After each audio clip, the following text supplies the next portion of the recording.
पैसा पैसा करती है, पैसे पे तू क्यों मरती है, भगवान से भी नहीं डरती है, वो कौन है। चुनावी दंगल में आज़ाद की राह पे मैं चला हूँ और दिल्ली के नेताओं वाली टिकट न रहने देना कि मुझे जनता की टिकट पे ही चुनाव लड़ना चाहिए और जनता की टिकट आज़ाद की है। मैं अकेला चला था जानने मंजिल, लोग मिलते गए और कारवां जुड़ता चला गया।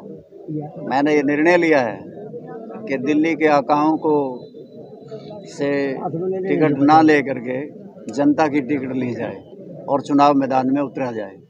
तो ये लोगों का प्यार प्रेम स्नेह है जिसकी वजह से चुनावी दंगल में आज़ाद की राह पे मैं चला हूँ। माजरा साहब 5 वर्ष का दौर हो गया, ये चर्चा लगातार राजनीतिक गलियारों में रही कि माजरा साहब मुसाफिर हैं, सराय कहीं मिल नहीं रही। सराय और ठिकाना मिल गया? सराय भी और ठिकाना भी मैंने सभी मित्र मिलन समारोह में सभी साथियों से पूछा है। उन्होंने हाथ उठा करके यह कहा कि महाराणी टिकट सबसे बढ़िया रहेगी और दिल्ली के नेताओं वाली टिकट न रहने देना। पैसा जनता के दिल का ही मैं सबसे सहारा समझता हूँ और सराय भी समझता हूँ। लंबा तजुर्बा रामपाल माजरा जी के पास है, 4 दशक की चुनावी राजनीति है। पैसा पैसा करती है, पैसे पे क्यों मरती है, किनको बोल रहे हैं, कौन यहाँ पैसे की डिमांड कर रहा है और माजरा जी चुप क्यों हैं, नाम से क्यों नहीं बोलते उनको? मैंने बहुत मंचों से नाम भी लिए पर आपने सहयोग भी किया, हर मुद्दे को आपने भी उठाया, मैंने भी उठाया। जब भी कभी हमने ये समझा यहाँ घपला और घोटाला हो रहा है, परंतु नाम लेने से भी कुछ होने वाला नहीं। जैसा कि लोगों में बोध हो रहा है, ये गांव के हर नौजवान के दिल में, बुजुर्ग के दिल में आई है, वे पैसा पैसा करती है, पैसे पे तू क्यों मरती है, भगवान से भी नहीं डरती है, वो कौन है। वो कौन है, इसको तलाशो। अब ये तलाश रहे हैं। ये होमवर्क मिल गया। माजरा साहब, आपने भी खुलासा किया कि 2019 में भी टिकट आ गया था और राजनीतिक गलियारों में भी चर्चा है कि माजरा साहब के साथ कोई करार हो गया था उचाना को लेकर, कलायत को लेकर। ये कितनी सच्चाई है? आज इन बातों को भी स्पष्ट कर दीजिए। इन बातों को मेरे ख्याल में गड्ढे मुर्दे उठाने का कोई लंबा चौड़ा फायदा नहीं दानिया साहब। हमें नए दौर के लिए काम करना चाहिए और पिछली बातों को भूल जाना चाहिए कि नया वर्ष 2024 लोकसभा और विधानसभा के चुनाव होंगे। बहुत बड़ा निर्णय देश की सरकार का होगा, प्रदेश की सरकार का होगा, उसके लिए हम रण क्षेत्र में उतरे। माजरा साहब, तुम रूठे रहो मैं मनाता रहूं, ये बात तो ना अभी आपने बोला था कि जो रूठे हैं उनको मनाना है, इन अदाओं में हर रोज मजा आता है। कुछ ऐसी कयास लेकर चल रहे हैं कि जिस प्रकार कार्यकर्ता हमने कहा है कि पुराने साथियों को कोई रूठा है तो मनाएंगे, कुछ को नयों को साथ लगाएंगे, अपना काम यूं ही चलाएंगे। इसका मतलब ये है कि हम साथियों के बलबूते पे ही चुनाव मैदान में उतरेंगे।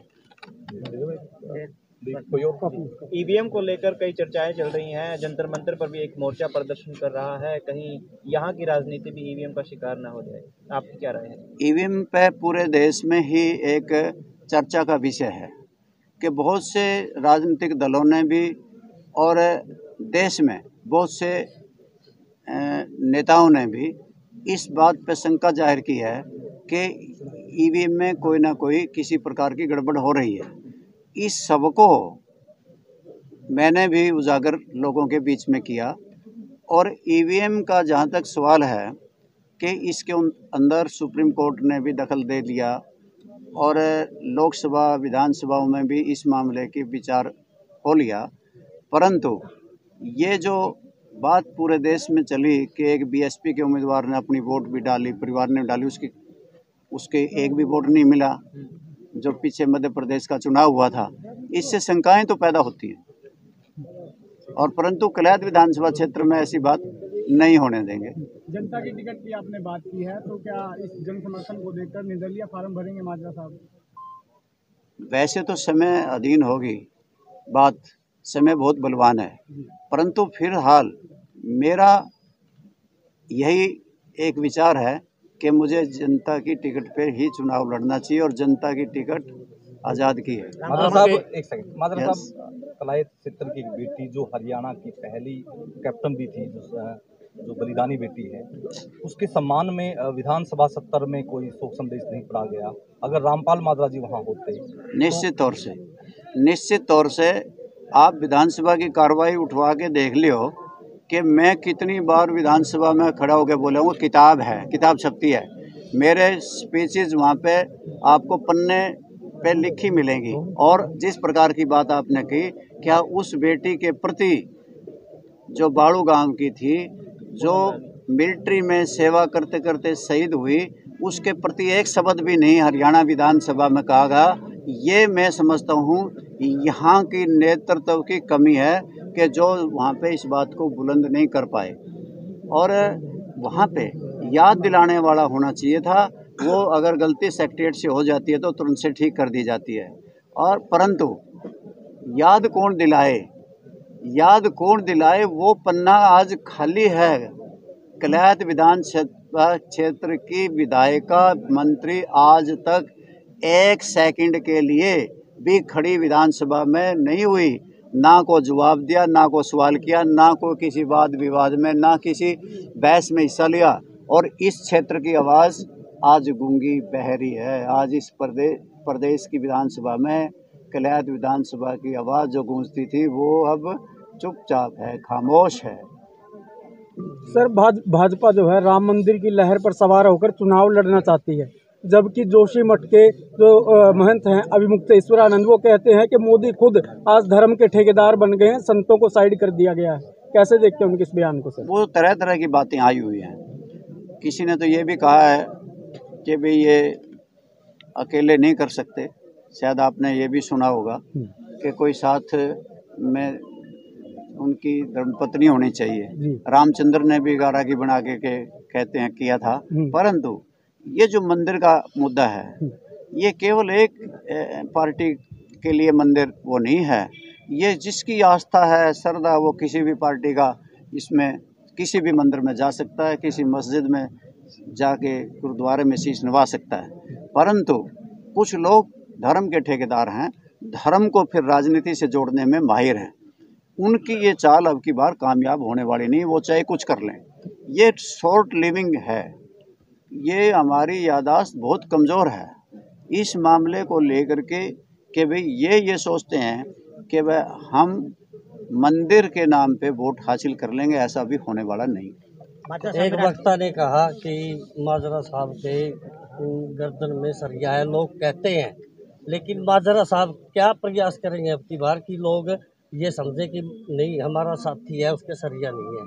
क्या प्रयास करेंगे? मैं आत्मसम्मान इन सब की परिभाषा को भली प्रकार जानता हूँ।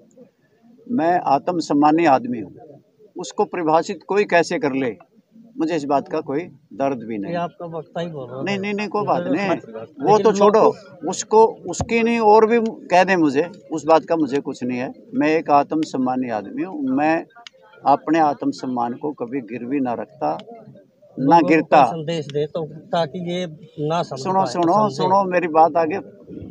Let me complete my issue. ये कहने वाले, मैं 1996 में चुनाव मैदान में था, 2 मंत्री थे आमने सामने, मैं एक आम था कार्यकर्ता और मैं चुनाव जीत के गया।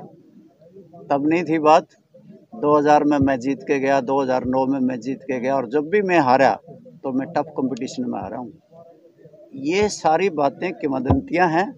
मैं अपने कार्यकर्ता साथियों के लिए, जो भी कोई हो मेरा, मैं रात के 12 बजे भी उसके साथ चल करके उसकी तकलीफ को अपनी समझ के लड़ने को तत्पर रहता हूँ, जिसकी वजह से आज भी कार्यकर्ता मुझे याद करते हैं। जो मैंने अपने मुंह से कह दी, पत्थर में लकीर है, और नहीं मैंने यह बकाई मारनी कम आवा है। माजरा साहब तमाम सत्ताएं हैं, जैसे केंद्रीय मंत्री जयप्रकाश हैं, वो अपने बेटे चुनाव लड़ा रहे हैं, और आपने बोल के जनता की जन लड़ेंगे।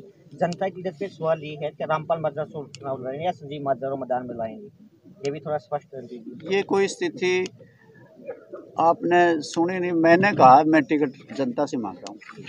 नहीं सर, ही अपने बेटे लिए रात दरबार में जा रहे हैं। मैं ये कह रहा हूँ, युवा चेहरों को कैसे देखते हैं आप, मानते हैं अभी? मैं ये समझता हूँ, देखो कोई भी राजनीति है या कोई भी और भी इदारा है, नौजवानों को तो आगे आना ही होता है।